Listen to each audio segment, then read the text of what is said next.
Bitcoin futures. Bitcoin futures continues to trade in absorption mode. Here's the absorption. It's very tight. It's high in the range. The range is here.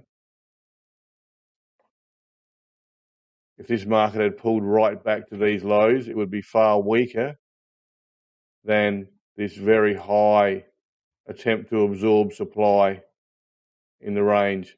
This is more a sign of strength. If the market can complete the absorption right up here, say at 30,000 or not much below it, then that's actually a sign of strength for a future push higher. If supply continues to be drawn out and the market does have to push lower to absorb that supply, or if the supply becomes overwhelming and forces price back down to the lows of the range, down here,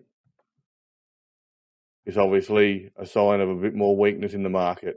But at the moment, this market is doing a good job attempting to absorb the supply being drawn out in response to the rise in price a month ago. And if it completes this, you can see that volume is a little higher this week and prices closed pretty much level the last 3 weeks. So there is absorption going on. There is supply being drawn out.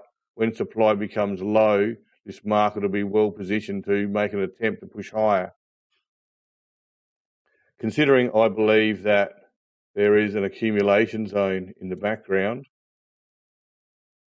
and it looks like it's relatively strong, and this is a breakout, a test of the breakout, and this is the initial push higher above the highs. I think the market's doing a pretty good job. There's no rush. At the moment, it's absorbing supply in response to this rise in price a month back. If this is done successfully, price will certainly make an attempt at least to push up to the next level, which is likely to be just above 35,000, about 36,150, I think. Oh, there it is there, 36,150. If supply continues to be drawn out and it becomes overwhelming or a bit of an issue, you'll probably see price pull back a little bit more deeply and threaten those sellers to some degree. The next lower level is 25,000. That's the highs of the accumulation zone.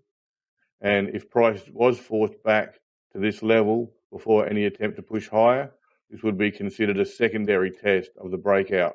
Here's the initial test, and if price came right back, this would be a secondary test of the breakout. Not saying that'll happen at the moment. At the moment, it looks like it's pretty strong and doing a good job.